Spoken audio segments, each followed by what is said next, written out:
Hola, buenos días, buenas tardes o buenas noches, dependiendo de la hora en la que lo estén viendo.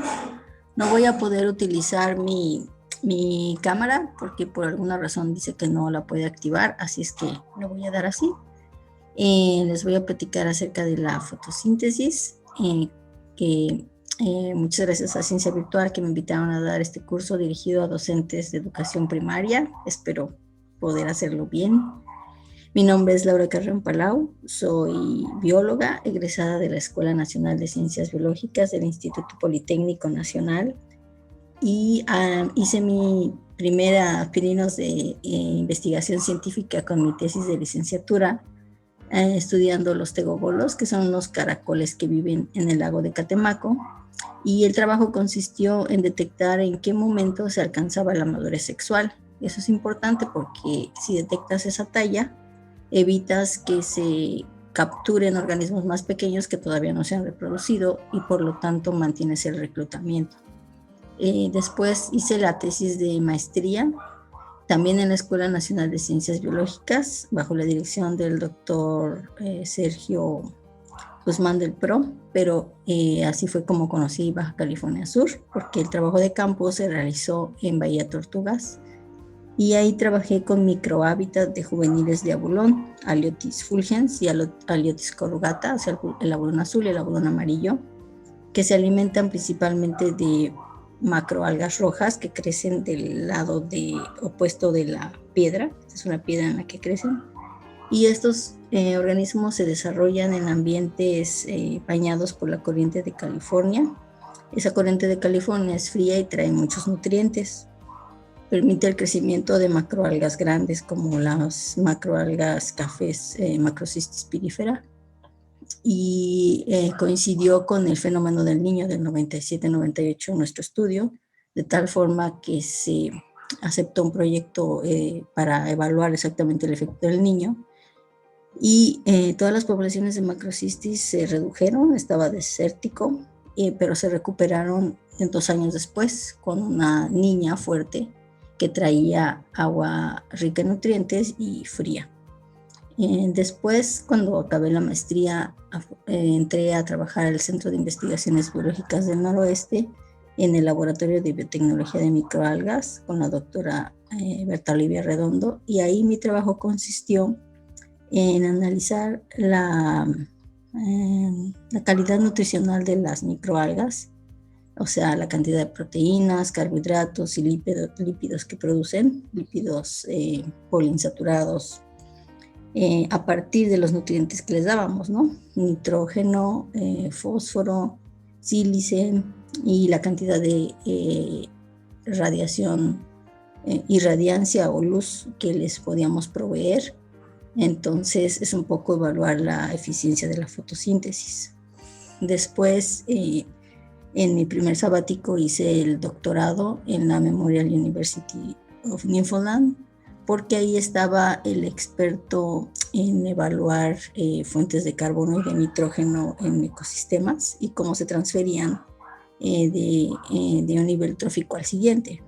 Y en ese trabajo lo que hicimos fue evaluar las fuentes naturales, como son las zooxantelas, que son microalgas que viven dentro del coral como simbiontes, o si su principal fuente de carbono era el fitoplancton, otras macroalgas, o incluso el manglar, dado que en estos ecosistemas hay una influencia de los ríos.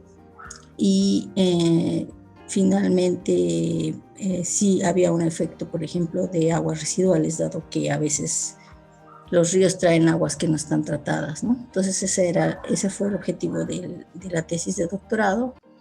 Si les interesa más, pueden buscar la página de ResearchGate, en donde está, digamos, los artículos que se produjeron. Y entonces, pues me interesa mucho la fotosíntesis y acepté dar esta plática. Lo que voy a abordar es la forma de obtener el alimento de los seres vivos, o sea, la biosíntesis, la diferencia entre organismos autótrofos y heterótrofos, la definición de la fotosíntesis, su origen evolutivo, las fases de la fotosíntesis, que se dividen en la obtención de energía y la formación de biomasa a partir de la captación de CO2, la importancia de los organismos fotosintéticos en las tramas alimenticias, incluyendo a los seres humanos, y finalmente las tareas van a estar relacionadas con los intereses de la SEP, que alcancé a ver, que son pues el conocimiento del medio ambiente para los niños y cómo protegerlo. Entonces esas tareas van a estar más relacionadas con los sitios Ramsar y cómo funcionan estos, ¿no? Muy bien. Dentro de las formas de obtener alimento de los seres vivos, o sea, la biosíntesis, la formación de moléculas grandes como proteínas, carbohidratos, lípidos, existen dos grupos, que son los fotótrofos y los quimiótrofos. Los fotótrofos se distinguen porque obtienen energía de la luz y los quimiótrofos porque la energía viene de sustancias químicas. En el caso de los fotótrofos, se divide en fotoautótrofos, o sea, energía de la luz, pero el carbono viene de carbono inorgánico, y en el caso de los fotoheterótrofos, viene de la luz la energía, pero el carbono es a partir de compuestos orgánicos. Los ejemplos de los fotoautótrofos pues están en el reino Plantae, que son las plantas, en el reino Protoctista, con los organismos autotróficos como las algas, o sea, en general microalgas, y en el reino Monera las cianobacterias son un ejemplo. Los tres tienen pigmentos fotosintéticos, en el caso de las plantas y los protoctistas en los cloroplastos, y en el caso de las cianobacterias tienen la clorofila en todo en la célula, y generalmente pueden tener ya sea clorofila o bacteria clorofila. Y en el caso de los fotoheterótrofos, en donde el carbono viene a partir de compuestos orgánicos, pero la fuente de energía es la luz, son bacterias verdes, purpúreas, no sulfurosas. En contraste, en los quimiótrofos, donde la energía viene de las sustancias químicas, hay los que son quimioautotróficos, o sea, la energía viene de las sustancias químicas, pero el carbono viene del CO2, de fuentes inorgánicas. Obtienen la energía oxidando sustratos inorgánicos como azufre, nitrógeno, hierro y carbono, y los ejemplos son bacterias sulfurosas, nitrificantes y metanógenas. En el caso de los quimioheterótrofos, la fuente de carbono es materia orgánica y a su vez es su fuente de energía. Y dentro de los ejemplos están los animales, los hongos y la mayoría de las bacterias. Si se dan cuenta, cuando hablamos de autótrofos y heterótrofos, que son los organismos como más evidentes, más grandes y que en la primaria son los primeros que vemos, o sea, las plantas y los animales, estamos hablando de los extremos, o sea, de los fotoautótrofos y los quimioheterótrofos. Entonces, en el caso de los fotoautótrofos, dependen de la luz como fuente de energía y con ella fabrican moléculas orgánicas a partir de moléculas inorgánicas. Este proceso se llama fotosíntesis y en general estos organismos son la base de las cadenas alimenticias terrestres. La fuente más importante de energía para la vida es la luz solar, la cual incide sobre la superficie de la Tierra. La energía luminosa es captada durante la fotosíntesis y durante este proceso la energía es absorbida por la clorofila y otros pigmentos, siendo luego convertida en energía química. Los organismos fotoheterótrofos son las bacterias purpúreas o las bacterias rojas. Son consideradas proteobacterias, o sea, más primitivas que las bacterias del clado Rhodobacteria, y son capaces de producir energía a través de la fotosíntesis.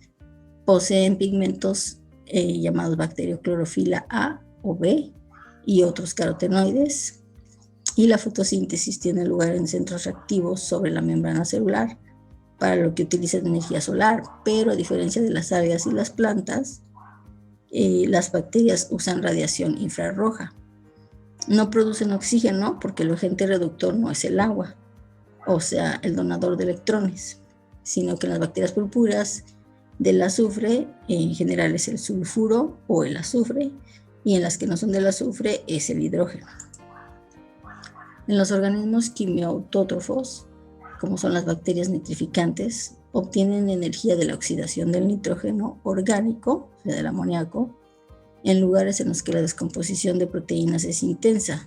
Esto se da, por ejemplo, en las plantas de tratamiento de aguas residuales, pero también en la naturaleza. Por ejemplo, si un pez, cuando los peces o cualquier organismo heterótrofo tiene sus desechos, esos desechos son altos en amonio, o en urea, y ese nitrógeno orgánico es utilizado por estas bacterias, lo oxidan y forman nitrito, y las bacterias Nitrobacter forman nitrato, y de esta forma es disponible otra vez para los productores primarios, ya sea fitoplancton o plantas. La fuente de carbono es inorgánica, o sea, es el CO2, y como les decía, pasan de nitrógeno orgánico a inorgánico, que pueden usar las plantas. Se conocen muy bien que viven asociadas a las raíces, y cuando la materia orgánica de organismos muertos o hojas que se descomponen en el suelo, estas bacterias son capaces de transformar ese nitrógeno orgánico en inorgánico, y las raíces lo incorporan. Otro ejemplo son las bacterias termófilas que crecen en las ventilas hidrotermales. En el caso de los organismos quimioheterótrofos, la fuente de energía es la glucólisis, y esto es la ruptura de la glucosa en dos moléculas de ácido pirúvico, y esta ruptura permite que se forme de ADP a ATP, que es adenosín difosfato a adenosín trifosfato, o sea, es la energía suficiente para que se una un fósforo más y para que se reduzca el NAD.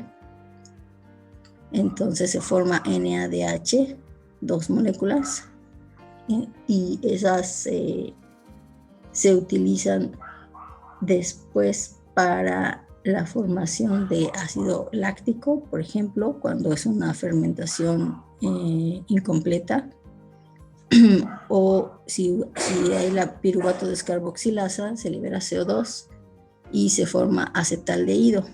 Si se dan cuenta, cuando se incorpora el NADH, que es un agente reductor o que cede dos hidrógenos, estos hidrógenos se incorporan aquí. Veían que aquí tenemos un aldehído, o sea, un CHO, y se incorpora un hidrógeno aquí y un hidrógeno acá, y esto es ya un etanol, o sea, un alcohol, y esa se le llama fermentación alcohólica. También forma parte de la piruvato deshidrogenasa, y estas dos formas de metabolismo son muy comunes en las levaduras, que son parte del reino fungi o de los hongos.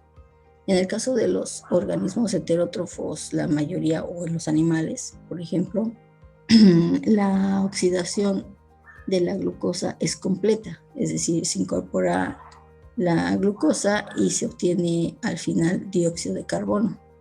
El oxígeno es el agente oxidante, y de ahí también se obtiene energía en forma de ATP y de NADH, que después se utiliza para síntesis de proteínas o de otros carbohidratos o de lípidos para la formación de moléculas estructurales. Y a este proceso completo se le llama respiración, ¿no? En contraste con la fermentación. Entonces, como les decía, las diferencias entre organismos autótrofos y heterótrofos son estos extremos, en donde se utiliza la fuente de energía como la luz, y como fuente de carbono el CO2. Y en los heterótrofos, que en realidad son los quimioheterótrofos, se utiliza la fuente de moléculas orgánicas como fuente de carbono y de energía. En el caso de los autótrofos, es en la fotosíntesis en el cloroplasto, se usa CO2, agua y sales minerales, y se producen biomoléculas orgánicas para la síntesis, o sea, el anabolismo o la formación de estructuras más complejas, o para el catabolismo, o sea, la ruptura y la formación de energía. Esta ruptura de las biomoléculas orgánicas, que también sería como una forma de respiración, o sea, lo que veíamos anteriormente, para esta se utiliza oxígeno, es decir, la mitocondria está respirando, la célula, aunque sea una célula vegetal, fotosintetiza y respira. Pero en la suma total es mayor la cantidad de oxígeno que produce que la de oxígeno que consume. Entonces, al final, la fotosíntesis contribuye más que lo que respira. Pero sí respira y forma CO2 y agua como productos de desecho. En el caso de los heterótrofos o quimioheterótrofos, estas moléculas orgánicas funcionan para hacer un anabolismo, o sea, son moléculas simples que funcionan, por ejemplo, unidades de carbohidratos o de aminoácidos para producir proteínas o carbohidratos más complejos, pero también se catabolizan. Para eso se utiliza oxígeno, o sea, esta es la respiración, y producen CO2 y agua, y se usan pues para las actividades vitales. El agua es fundamental no solo porque es el donador de electrones para la fotosíntesis, sino también porque pues constituye entre el 70 y el 80% de la biomasa. Entonces, en tiempos de lluvias vemos todo verde aquí en estos ecosistemas que son más bien áridos, o sea, llueve poco y llueve en ciertos momentos, y vemos la formación de hojas. La fotosíntesis está en todo lo que da, pero durante la época de secas se pierden las hojas para evitar la evapotranspiración, o sea, que se pierda agua de más, y los únicos que quedan son los cardones, que tienen modificaciones. Sus hojas se transformaron en espinas, o gracias a que tienen espinas en vez de hojas y la fotosíntesis está en sus troncos, no pierden tanta agua, entonces se mantienen verdes incluso en época de secas. Y bueno, los heterótrofos, que son los que consumen esas hojas durante el verano, que hay mucha producción, y durante la época de secas se ha detectado que pueden consumir incluso flores. Muy bien, entonces la fotosíntesis viene del griego y está formada por el término foto, que es equivalente a luz, y síntesis, que significa formación de compuestos. La fotosíntesis se refiere a la capacidad de los organismos fotoautótrofos, entre ellos las plantas, para transformar la energía de la luz del sol en energía química.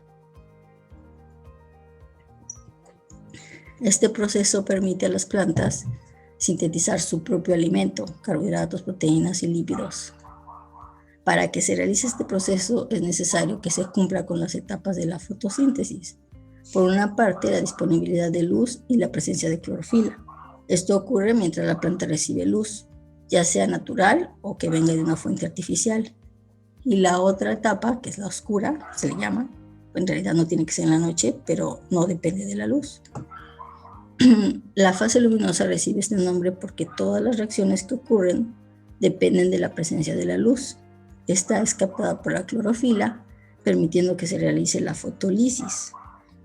O sea, es la reacción en la que se desdobla en hidrógeno y en oxígeno el agua. Le llaman fotolisis del agua. O sea, ruptura gracias a la luz del agua y la formación de hidrógeno y oxígeno. Como resultado de esta reacción, el oxígeno es liberado al ambiente y el hidrógeno es utilizado en otras reacciones que ocurren dentro del mismo proceso.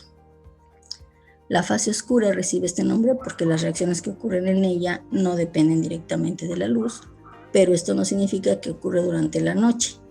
Cabe señalar que en esta etapa también se define o se llama como ciclo de Calvin o fase de fijación del carbono.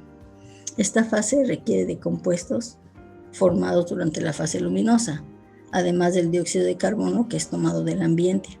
Este último se combina con el hidrógeno liberado de la fotolisis y otros compuestos para formar glucosa, que es el carbohidrato pues, más sencillo. Entonces tenemos que dióxido de carbono más agua en presencia de luz solar, se produce glucosa y oxígeno.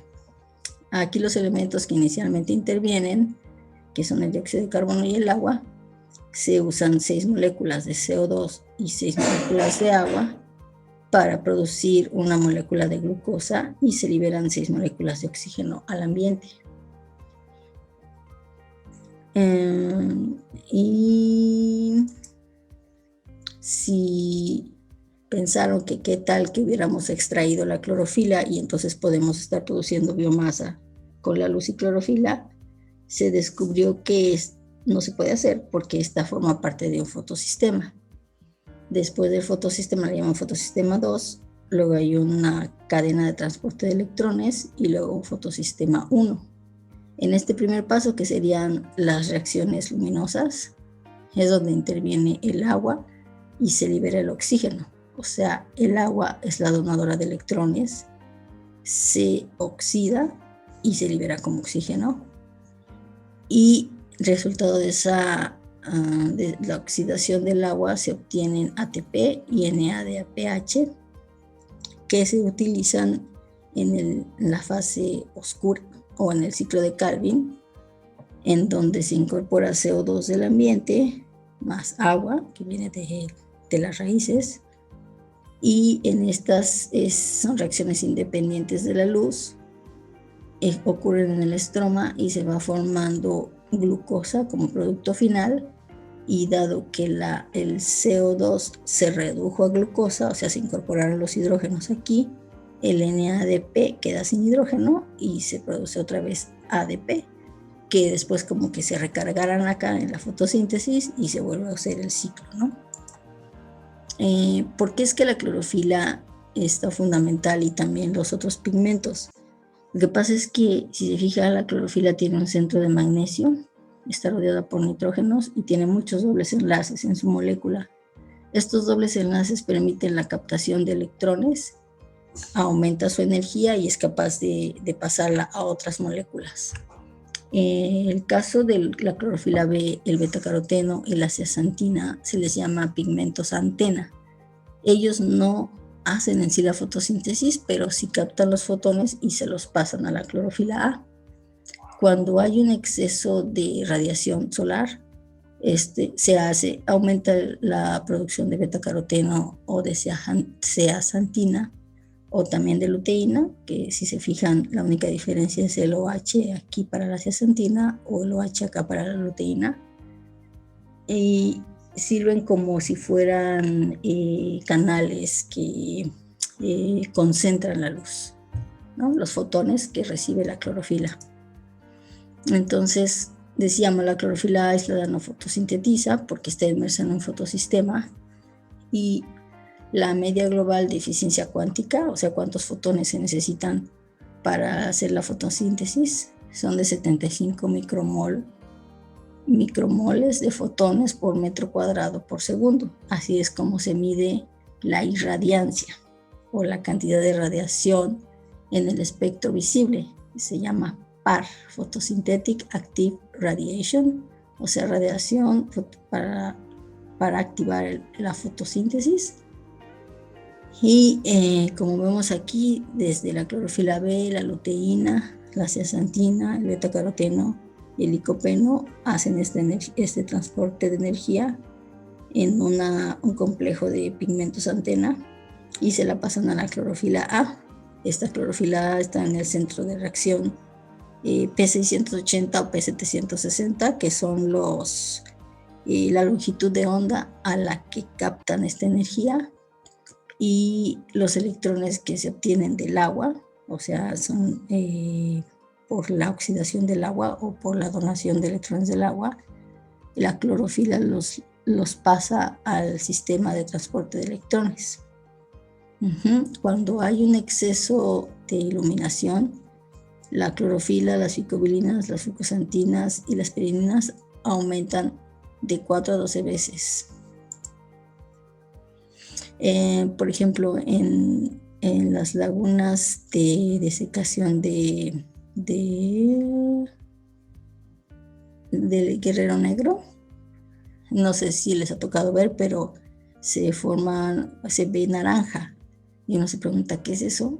Es una microalga que se llama Dunaliella salina, que produce una cantidad alta de betacaroteno como una manera de protección ante la alta radiación y también por el exceso de sal. Entonces, en vez de ser verdes, como originalmente son, dejan de producir clorofila y aumenta su producción de betacaroteno.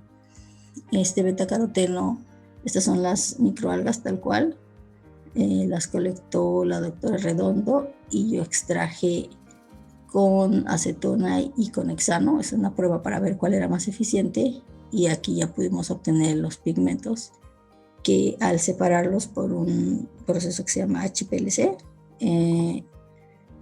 vimos que hay 3 tipos diferentes de betacaroteno y la cantidad de clorofila es mucho menor que el betacaroteno. Se llama Oltrans. Estos captan la longitud de onda máxima a 450 nanómetros. En el caso de la astaxantina, que también es otro pigmento que es protector, y estos, tanto el betacaroteno como la astaxantina, se consideran antioxidantes porque precisamente son capaces de manejar ese exceso de fotones y de electrones, dados los dobles enlaces que tienen. En este caso es de una microalga que se llama Hematococcus pluvialis y es capaz de producir astaxantina en altas cantidades, dejando de producir la clorofila. Esto lo hacen de manera ya, digamos, programada, como propiciando que durante primero crezcan mucho con la fotosíntesis, se dividan mucho, ya que tienes mucha biomasa, entonces la sometes a estrés de mucha radiación y poco nitrógeno, ya no produce clorofila y entonces produce astaxantina. Muy bien, ¿de dónde viene la fotosíntesis? Recientemente se descubrió que al parecer existen bacterias como el tipo de Heliobacterium modesticaldum que se encuentran alrededor de aguas termales, suelos y campos inundados, donde realiza una fotosíntesis anoxigénica. Esta está muy relacionada con cianobacterias. Estas cianobacterias en general son las que primeramente hicieron una fotosíntesis oxigénica. Es decir, no siempre la fotosíntesis produce oxígeno. A veces se queda en un paso intermedio y ya no produce el oxígeno, sobre todo cuando los donadores de electrones no son agua, ¿no? Sino puede ser azufre, como veíamos en otras bacterias. Los científicos han asumido que la fotosíntesis anoxigénica es más primitiva, más antigua que la fotosíntesis oxigénica, y que la oxigénica evolucionó a partir de la anoxigénica. Bajo este punto de vista, la fotosíntesis anoxigénica se sabe que surgió hace unos 3.500 millones de años, y se pensaba que la fotosíntesis oxigénica se desarrollaría 1.000 millones de años después, o sea, hace 2.500 millones de años. Sin embargo, al analizar las estructuras dentro de un tipo antiguo de bacteria, los investigadores del Imperial College de Londres han sugerido que un paso clave en la fotosíntesis oxigénica ya podría haber sido posible 1.000 millones de años antes de lo que se pensaba. Esta publicación está en la revista Trends in Plant Science, que pueden después revisar, pero lo hicieron analizando los genes que codifican para saber si se hace un tipo o el otro de fotosíntesis. Entonces ellos dicen, pues estamos comenzando a ver que gran parte de la historia establecida sobre la evolución de la fotosíntesis no está respaldada por los datos reales que obtenemos sobre estructura y funcionamiento de los primeros sistemas de fotosíntesis bacteriana. Eso es normal porque cada vez se conoce más del genoma y podemos saber si ya se habían hecho o no esas funciones. Pero dado que dicen que es desde hace 3.500 millones de años, entonces tendría un efecto en cómo se creó la atmósfera. Sabemos que hace 4.500 millones de años la atmósfera primitiva estaba formada por gases emitidos por actividad geológica, porque la Tierra se estaba enfriando y mientras se enfriaba una gran cantidad de magma era liberado, mucho CO2, azufre, oxígeno, muy poquito, agua y nitrógeno. En una siguiente etapa, ya cuando se empezó a enfriar, el vapor de agua se condensó y formó los océanos. El CO2 hizo reacción con las rocas de la corteza terrestre y al disolverse, las rocas en los mares, se generó el agua salada. Es por eso que el mar es salado. Hace 3.500 millones de años, entonces, cuando se empezó a hacer la fotosíntesis y aparecieron estas bacterias y algas capaces de realizar una fotosíntesis oxigénica. Entonces empezó a formar una gran cantidad de oxígeno en la atmósfera.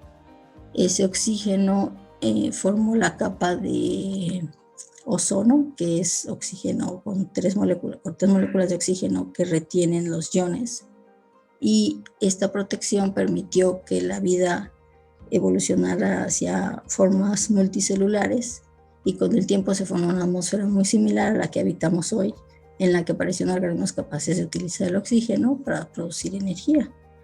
O sea, ya existían los heterótrofos antes, pero estos eran multicelulares y solo dependen de la respiración. Estos organismos, digamos, en la gran diversidad de organismos que existen y que nosotros en general vemos a las plantas y a los animales, hay otros 20 y tantos fila, y el ancestro universal fue un organismo unicelular procarionte. Eso quiere decir que tiene un núcleo disperso y solamente la mitocondria en toda la célula. Y después estos organismos se incorporaron a otros organismos y formaron organismos eucariontes. Y estos organismos eucariontes, que son células, las células que nos conforman, que son la unidad estructural de todos los organismos, al formarse organismos multicelulares eucariontes, dieron origen a los hongos, a las plantas y a los animales. Y dentro de las plantas, las algas doradas, las algas rojas, las algas cafés, las algas verdes, y de las verdes evolucionaron las plantas que nosotros conocemos, las plantas terrestres o vasculares, y las briófitas. Y por el otro lado, dentro de los animales, igual en las etapas de organismos multicelulares, los más primitivos o los más antiguos son las esponjas, los nidarios, los gusanos, los moluscos, y ya más recientemente los vertebrados, los equinodermos y los insectos, bueno, los artrópodos en general. De estos vertebrados, los primeros fueron los anfibios, que colonizaron la tierra, es decir, del mar a la tierra, y después los reptiles, y de los reptiles se dividieron en aves y en mamíferos, y en los mamíferos estamos los humanos. Entonces, las células eucariontes son de plantas, hongos y protozoarios. La principal diferencia es que las células de las plantas pues tienen el cloroplasto. Las células tienen el cloroplasto. Las células de los hongos tienen unas vacuolas en donde acumulan sustancias, y en el caso de las células de los protozoarios hay vacuolas pero de agua, que les permiten cierta flotabilidad. Sabemos que las células que nosotros vemos de los vegetales fueron producidas por diferentes endosimbiosis, es decir, que el cloroplasto en realidad desciende de un organismo procarionte, o sea, de un tipo bacteria, que se llamaba Cyanobacterium, y este perdió su DNA, se donó al DNA del organismo hospedero, que diga de la célula hospedera, que sería una célula heterótrofa que ya tenía su mitocondria, y entonces esta célula que se incorporó después se convirtió en el cloroplasto. En algunos organismos hay una siguiente endosimbiosis, en donde todo nueva célula se incorpora a otra célula, e igual el DNA que traía de la primera célula procarionte más el que traía de la siguiente se incorporó al DNA de la célula más grande, y esta parte solamente se quedó haciendo la función de cloroplasto, pero tiene una segunda membrana. Así es como sabemos cuántas endosimbiosis hubo. Esto todavía se sabe, bueno, digamos, se ha llegado a estas conclusiones porque en algunos organismos como las criptofitas o las cloraracniofitas tenemos un relicto del núcleo, o sea, un pedacito de núcleo dentro del cloroplasto. Este núcleo todavía no se ha pasado totalmente al núcleo de la célula hospedera, o sea, es una fase como intermedia, ¿no? Que se detectó, y entonces se confirma que hubo varias endosimbiosis.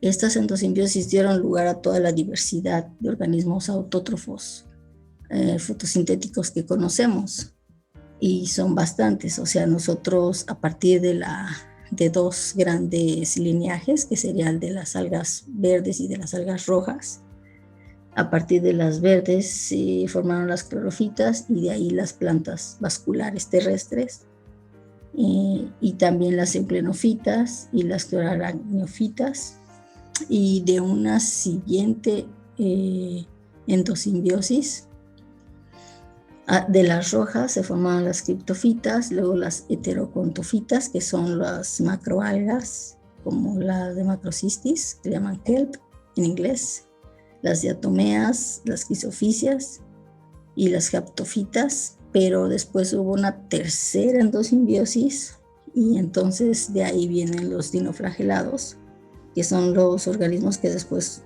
forman las mareas rojas, y a veces producen algunas toxinas que pueden ser peligrosas para los moluscos, para los peces y para nosotros. Pero bueno, es parte de la diversidad que existe. Estos organismos también son muy nutritivos porque son altos en ácidos grasos poliinsaturados, como el DHA. Y cada uno de estos grupos se caracterizan por diferentes pigmentos, por diferentes tipos de clorofilas. Por ejemplo, las clorofitas solo tienen clorofila A y B, mientras que las rojas tienen clorofilas A y C, y las cafés o las heterocontofitas tienen además diadinoxantina y fucosantina.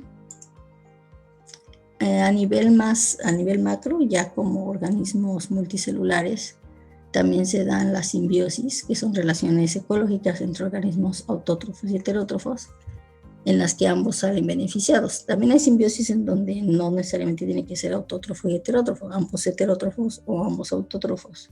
Pero aquí es importante porque es la contribución de la fotosíntesis, ¿no? Cómo mejora las posibilidades de vida de un organismo simbionte como es el coral, que le permite sobrevivir a profundidades tan bajas como 60 o hasta 120 metros cuando el agua es muy clarita, donde alcanza a llegar la luz y sigue habiendo coral. Y en este caso, por ejemplo, los corales llamó la atención mucho a Darwin cuando los identificó por primera vez, porque estaban en lugares en medio de la nada, donde no había nutrientes, ríos o alguna fuente de otros nutrientes. Y después se supo que era por esta asociación con las zooxantelas, que son microalgas que fijan el carbono por la fotosíntesis, se lo pasan al coral, y este coral se lo pasa a bacterias y arqueas que a su vez fijan nitrógeno de la atmósfera. También pueden tomar fósforo y hierro y procesan los residuos metabólicos del coral, o sea, lo que decíamos, ¿no? Pasar de amonio o de amoníaco a nitratos, producen antibióticos y permitieron al coral llenar nichos que de otra manera no hubiera llenado. Estas bacterias pasan de moléculas orgánicas a inorgánicas, que después la zooxantel puede usar, y así se cierra este ciclo, ¿no? Esta unión. En el caso de los líquenes también es una relación simbiótica en el que las microalgas, son estas filamentosas, están unidas a los hongos y forman líquenes en las ramas de los árboles, toman humedad de la que está en la atmósfera y son un muy buen indicador de la calidad del aire. Muy bien, aquí lo que quiero mostrarles es cómo esta PAR, que se llama Photosynthetic Active Radiation, o radiación activa para la fotosíntesis, va desde los 400 nanómetros hasta los 700, y como veíamos en algunas bacterias quimioheterótrofas puede usarse también el infrarrojo, ¿no? O sea, la radiación más allá del rojo. Aquí es como absorbe cada tipo de pigmento. La ficoeritrina y la ficocianina son pigmentos de cianobacterias que absorben en el verde, si se fijan, en medio, en esta zona, que es una zona en la que no absorbe la clorofila. La clorofila es esta verdecita que absorbe en el morado, no absorbe en el verde, por lo tanto es verde, o sea, el color que vemos es la longitud que no absorbe, sino que la que refleja. Y absorbe un poquito por acá, por esta parte, hacia el naranja o rojo, y la clorofila B complementa esa absorción un poquito más hacia los azules. Tampoco absorbe en la parte de los verdes, también es verde, y absorbe más en la parte de rojo. Y los otros pigmentos, como los los carotenos en general, absorben en esta parte del rojo, casi un poquito el azul clarito hacia casi el verde, y en la parte del rojo también. Entonces se complementan, y donde no absorben unas, absorben otras, y eso facilita que al final sea utilizada toda la energía solar visible. Muy bien, ahora, ¿cómo sucede la fotosíntesis en las células vegetales? Les decía, se caracterizan por tener un cloroplasto, ¿no? Y dentro del cloroplasto, si hiciéramos un corte, vemos que tiene estas membranas, una membrana interior y una membrana exterior. Esta organización así tan compleja sobre todo sucede en las plantas, y como veíamos, las plantas vienen de una endosimbiosis simple que explica estas dos membranas, y adentro tienen diferentes granas, que le llaman, que son como pequeños sacos, y estas membranas que forman se llaman membranas tilacoidales. Adentro de la membrana tilacoidal está el lumen, y a la parte de afuera, adentro del cloroplasto, pero afuera de la membrana tilacoidal, se le llama estroma. Si hacemos un corte de este pedacito del tilacoide, esta curvita, y la vemos aquí ampliada, vemos que esta membrana es una bicapa de lípidos, fosfolípidos, es un grupo fosfato y estos son ácidos grasos, e inmersa en ella está el fotosistema 2, en donde está la clorofila y todos los complejos antena, de los pigmentos antena que hablábamos.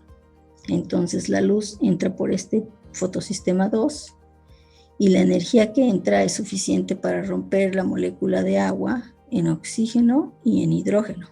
Entonces se liberan dos hidrógenos y se quedan en el lumen o dentro de la membrana tilacoidal. Esta energía que se produce son electrones que se liberan, que son los hidrógenos. Los hidrógenos se quedan aquí, pero se libera la energía, y esta energía se usa por la plastoquinona. La plastoquinona además pasa hidrógenos que estaban en el estroma y los mete en una quimiosmosis, es decir, usa trabajo o energía para ir en contra del gradiente, porque aquí tenemos más hidrógenos adentro que afuera. De manera natural estos hidrógenos se saldrían, ¿no?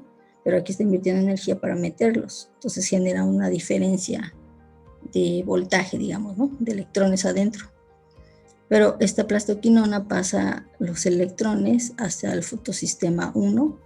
En este fotosistema 1 otra vez se capta luz, y esta energía sirve para que la NADP reductasa reduzca el NADP, use los hidrógenos y forme NADPH, que después se va al ciclo de Calvin. Por otro lado, esta diferencial de hidrógenos, que está más alto dentro que fuera de la membrana tilacoidal, pasa por una proteína que se llama ATP sintetasa, y tiene la energía suficiente para unir un fosfato al adenosin difosfato y forma adenosin trifosfato, que es la otra moneda química que en realidad, está reducida, y después esa energía se va a utilizar para la formación de glucosa dentro del ciclo de Calvin. En el ciclo de Calvin lo que tenemos son 3 etapas. La etapa 1 se llama fijación del carbono, y en esta interviene la enzima rubisco, que permite que los átomos de carbono del CO2 se unan a una molécula de ribosa 1,5-bifosfato, y son 1, 2, 3, 4, 5 carbonos. Se une un CO2 y se forman 6 moléculas de 3-PGA. En esta fase ya entra la etapa de la fase de la reducción, y en esta fase tienen lugar distintas conversiones mediadas por diferentes enzimas que consumen el ATP para dar lugar a moléculas estructuralmente más complejas hasta conseguir el gliceraldehído 3-fosfato. Ese es gliceraldehído 3-fosfato, más conocido como G3P. Y llegados a este punto disponemos de 6 moléculas de G3P. Una de ellas sale del ciclo y dado que tiene 3 carbonos, es la mitad de una molécula de glucosa que tiene 6, ¿no? Entonces, cada 2 ciclos se forma una molécula de glucosa. Las 5 moléculas restantes pasan por una serie de conversiones en las que siguen gastando energía para volver a generar la molécula de ribosa 1,5-bifosfato. Entonces, la fase que se llama regeneración de la molécula inicial. Y entonces, otra vez se vuelve a unir otra molécula de carbono. Bueno, se unen 3 moléculas de CO2, vuelven a formar 3-PGA. Se forman 6 moléculas después de G3P, que son la mitad de una molécula de azúcar, de glucosa, y así, ¿no? Ese se llama el ciclo de Calvin, o la fase oscura o no dependiente de la luz, que es donde se utilizan las moléculas que proveen la energía de la fotosíntesis. Como vemos, el cloroplasto entonces provee glucosa que se usa en la mitocondria, o sea, porque todo esto está dentro de toda la célula vegetal, y teníamos una mitocondria aquí también, y entonces la oxidación de la glucosa genera electrones que se usan para reducir el nitrato. Estos electrones se van para acá, y el nitrato que viene del medio o de la raíz, si es una planta, que viene por el floema y se incorpora otra vez a las células, se reduce, se forma nitrito y luego amonio, y entonces se forman los precursores de los aminoácidos, y al final los aminoácidos, el ácido glutámico, y así se van formando esos aminoácidos. Y entonces eso ocurrió en el cloroplasto, ¿no?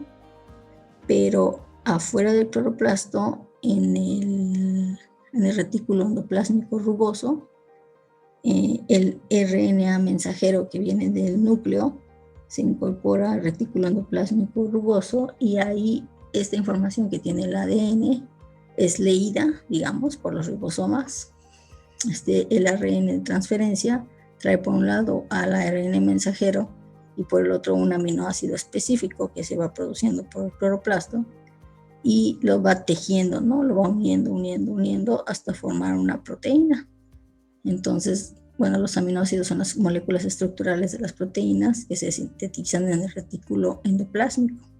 Esas son las proteínas que yo medía de las microalgas y que también se sintetizan en las plantas y que alimentan a los herbívoros y luego a los carnívoros, y a nosotros que somos omnívoros y comemos tanto plantas como animales. Ahora, ¿cómo nos ayuda a entender esto ya para aplicaciones, por ejemplo, de tratamiento de aguas residuales? Se probó si algunas de las microalgas verdes eran capaces de hacer no solo la fotoautotrofía, sino también pura heterotrofía, es decir, ponerles fuentes de carbono y no ponerles luz, o combinar las fuentes, unas de carbono orgánico y otra inorgánico, ¿no? Entonces, en la fase autotrófica, que es la pura captura de CO2 y con luz, vemos que es la parte esta negrita, se forma menos biomasa, pero forma más proteínas en porcentaje, y también se da cuando se hace cuando no se le da nada de glucosa, o sea, se propicia la fotosíntesis, y también se producen gran cantidades de clorofila. Pero cuando la fuente se usa como fuente de la glucosa, glicerol o acetato, se emite CO2, y esto sucede mucho en el tratamiento de aguas, porque en las aguas residuales pues viene mucha materia orgánica, y el chiste es que esa materia orgánica se incorpore y se produzca biomasa a partir de ella, ¿no? Entonces, en estos casos en los que es crecimiento heterotrófico, que sería la rosita, vemos como hay un gran crecimiento de la biomasa, más que con la fotosíntesis, pero se producen menos proteínas y obviamente no hay clorofila porque se está yendo todo por la vía de la respiración. Entonces, pues depende de qué tengamos como fuente de carbono, qué proceso podemos usar. Se ha propuesto esta forma de crecimiento de las microalgas para producir biodiesel, que serían ácidos grasos que se pueden usar después como combustible. Esa es la razón por la que estaban haciendo estos experimentos, pero el problema es que se necesita muchísima biomasa para generar 1 litro, ¿no? Muy bien, entonces, ¿cuál es la importancia de los organismos fotosintéticos en las tramas alimenticias, incluyendo los seres humanos? Pues primero que nada, de ellos dependemos para respirar tanto en el océano como en la tierra, ¿no? Aquí tenemos 2 medidas de la eficiencia de la fotosíntesis o de la productividad primaria, que es la cantidad de biomasa que se genera por cada metro cúbico, o sea, por volumen en el océano, o en la tierra se usa un índice normalizado de la vegetación. Y entonces vemos, por ejemplo, que aquí las concentraciones más pequeñas son los morados y las más altas son los rojos. Entonces vemos zonas en donde hay muy poca productividad, aquí en el centro del océano. Y las zonas de mayor productividad son acá arriba en los polos. Y esto es, hay muchos nutrientes porque vienen corrientes frías que levantan los nutrientes, y cuando es el verano, que hay mucha radiación o más radiación, digamos, se produce mucha clorofila. También es el caso aquí en Brasil, también es por la corriente fría. Ese mismo fenómeno sucede en algunos lagos interiores, aquí en el hemisferio norte. Y en el caso de la parte terrestre, bueno, en nuestro caso, en la baja tenemos una productividad más o menos media, que sería entre 2 y 3 miligramos por metro cúbico, no está mal. Y en el caso de los organismos terrestres, ahí sí nosotros casi no tenemos vegetación, es sobre todo en el sur, en el sureste del país, en donde más vegetación hay. Y eso está definido principalmente por la humedad, o sea, por la cantidad de agua que tenemos disponible en la zona del Ecuador. Es donde se calienta y el aire caliente sube y después baja en la zona de los desiertos, por ahí de los 30 grados de latitud. Y en esas zonas, cuando baja, el viento viene seco y entonces no hay tanta humedad, que es lo que limita la productividad primaria. En la biología, pues, se conoce como producción primaria a la producción de materia orgánica que realizan los organismos autótrofos a través de los procesos de fotosíntesis o quimiosíntesis, ¿no? En este caso es fotosíntesis a partir del sol, y se produce calor. No es tan eficiente, o sea, no toda la radiación solar que llega se transforma en energía química, porque hay una pérdida, se llama, termodinámicamente se llama entropía, o sea, siempre vamos a tener una pérdida hacia el calor o energía que no se puede usar. Y en el paso de los organismos fotosintéticos a los herbívoros, igual tampoco se transmite todo, ¿no? Sino en general se sabe que es como un 10%, y de los herbívoros a los carnívoros también, y de los carnívoros a los descomponedores, que son los que usan la materia orgánica tanto de los carnívoros como de los herbívoros como de las plantas, que degradan la materia orgánica y después la ponen a disposición de las bacterias. Aquí nos falta otro, y estas bacterias otra vez lo regresan a las plantas.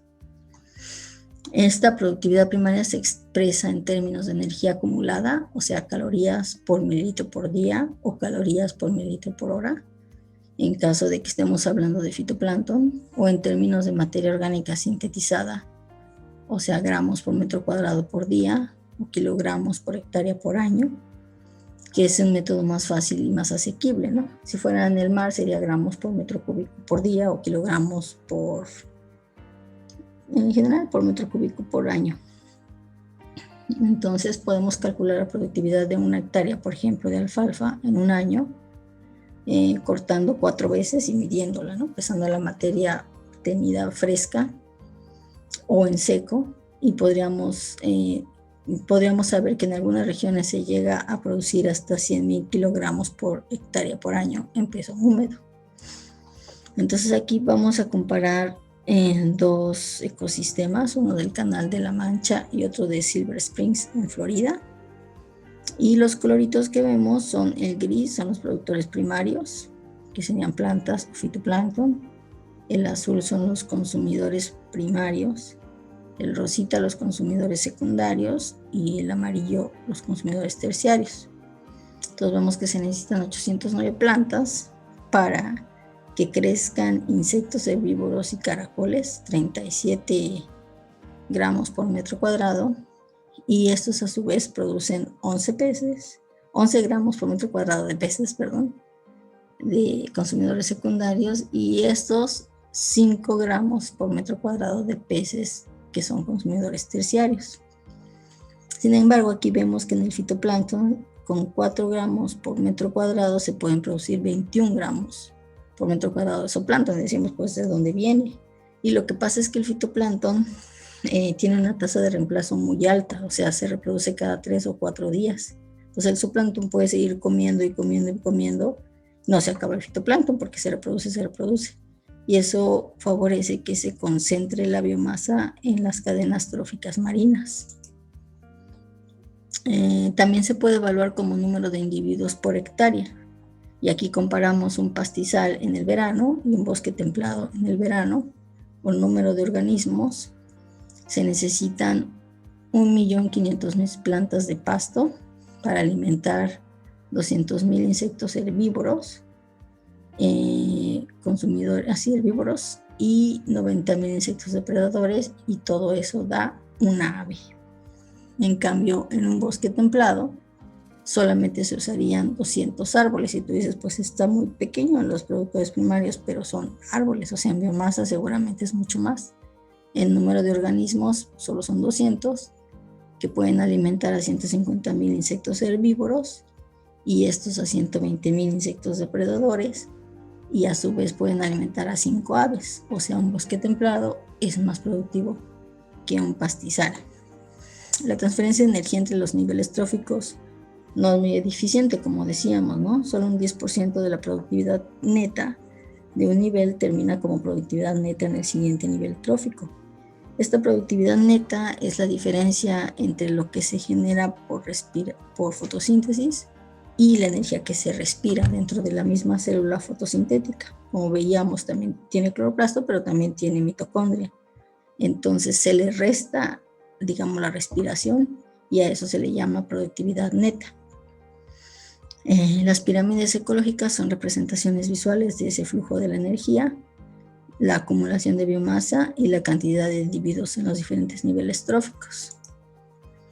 La fotosíntesis también tiene como beneficio, digamos, en el mundo, el aumento de la capacidad de calcificación de los corales.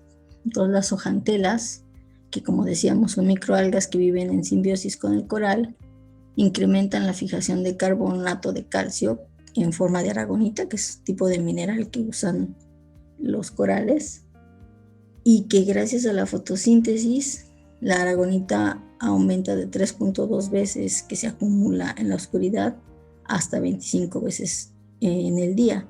Esto es porque, si recuerdan, cuando pasan los hidrógenos hacia el lumen de la membrana tilacoidal, hacia adentro de la membrana tilacoidal, afuera en realidad aumenta el pH, o sea, no tiene tanto hidrógeno, y ese aumento del pH favorece que la aragonita se fije, y esta capacidad de calcificación contribuye con el 75% de la reserva de carbonato de calcio de los arrecifes coralinos modernos, que es una forma de capturar el carbono que de otra manera estaría liberado como CO2.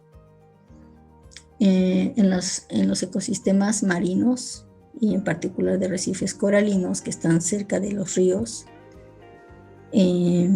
La contribución del manglar es importante porque de ahí crecen los cangrejos y los cangrejos alimentan a los peces que viven en las lagunas y estos a su vez a los jureles o a las cojinudas que son pescados por el hombre y en las etapas juveniles viven cerca de los manglares, por lo tanto el manglar es importante.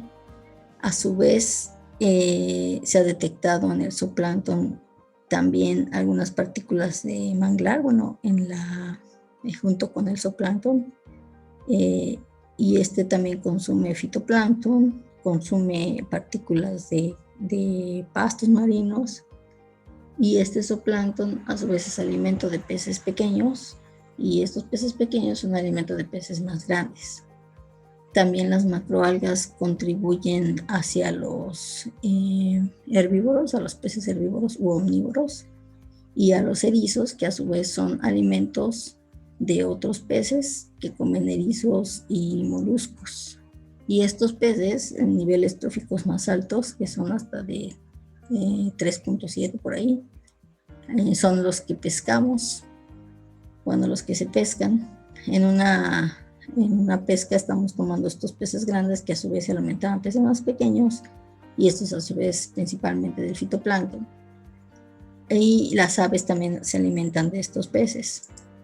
Si hiciéramos las cuentas, haciendo las cuentas del alimento para los seres humanos, en el litoral de Baja California Sur hay ecosistemas marinos templados que están, por ejemplo, en la Pacífico Norte, por la corriente de California, que les digo que trae muchos nutrientes y es fría, en zonas de transición, al sur de la corriente de California, por ahí de Bahía Magdalena, y tropicales completamente, que ya son más al sur o dentro del Golfo de California, que también tiene su propio sistema de producción, de tal forma que se han producido desde el 90 al 2002 131.025 toneladas de peces, y en el 2002 hasta 189.956, eso es más o menos entre el 9 y el 12% de la producción del país.